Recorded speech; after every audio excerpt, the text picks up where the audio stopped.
You got it. Let's talk about Milo. All right, this isn't great Milo to look at, but I'm at least out of the wind, so I can make a decent video. This here is a Milo plant. Typically, it's a little bit taller, up here out of the leaves, but this is where the drought really hit it here.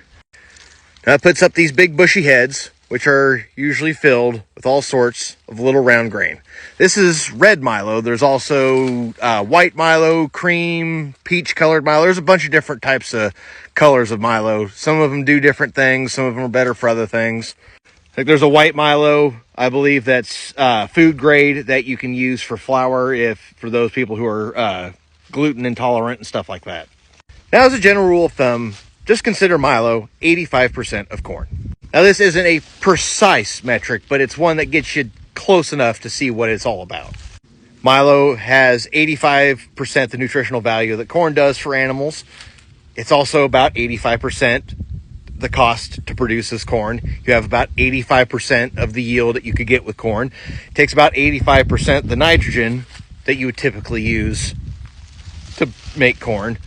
And like I said, these aren't hard, fast numbers, but it gets you just kind of a general idea what Milo is. Milo is almost corn.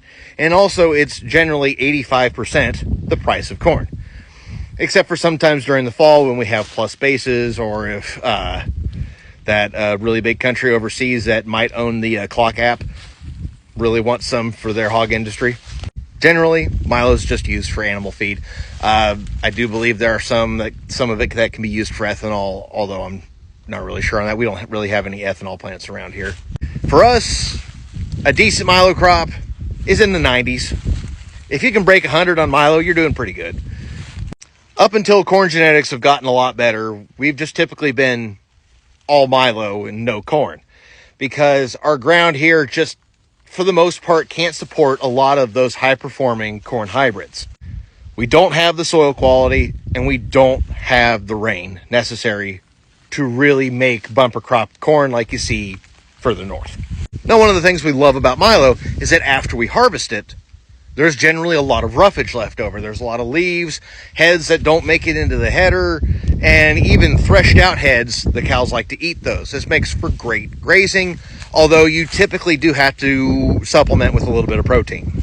And generally speaking, Milo takes quite a bit less moisture to grow than corn does. Now, you can make some arguments on this because Milo needs its rain at different times than corn does. So you can argue that it's more reliant on timing than overall volume, but generally speaking, we'll just say Milo takes less moisture to grow than corn does. Now, Milo's got a couple Achilles heels. It's not a perfect crop. Its biggest Achilles heel is weed control. Around here this year, most everybody lost control of the weeds in their Milo. The pre-emerge didn't work correctly due to weather conditions, and then there's no great post-emerge option for Milo. I don't care what anyone says, there's nothing that's just great for Milo. That's one advantage corn really does have, is it has some better post-emerge options over Milo. Then also, Milo comes off typically quite a bit later than corn does. Typically right now, we wouldn't be even cutting Milo if it wasn't for the drought. It'd be closer to the end of the month, 1st of November, before we really got, hard and heavy into Milo. So if you're wanting to plant wheat after it, the timing is against you, or any sort of cover crop, the timing is against you because you don't have a lot of fall growth left in the season. Another issue with Milo is it leaves behind a toxin in the soil. I believe it's called aflatoxin, and that really hurts the germination of wheat. I've actually seen it in bad years where it's kind of dry and it hasn't really washed out.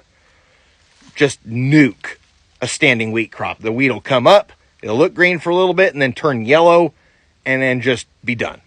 So around here you don't see a lot of wheat following Milo generally. But the thing that everybody, including yours truly, hates about Milo is the dust is itchy. Like, I've been in bins with oats. I've messed with barley. They're itchy, don't get me wrong. That dust is really itchy, but Milo dust is the absolute worst. The dust if you look at it under a microscope, it almost looks like a miniature fish hook. Like it digs into your skin, and like if you try to rub it, oh, you're done for. It'll almost feel like you've got a sunburn. It is the absolute worst. Like I blew out the filters and radiator and stuff on this today, and after I was done, I went home and took a shower because I was just so itchy and my skin felt like it was burning. That is the worst ever. Oh, but I did forget to talk about another upside of Milo. Unlike corn, you don't have to buy a special header.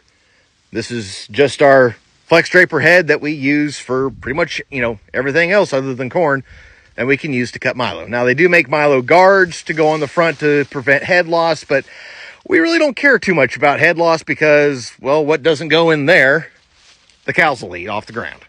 Thus ends today's lesson on Milo, or grain sorghum, for those of you who get nitpicky. Hope you found it interesting. I got to get to work. Thanks for stopping by.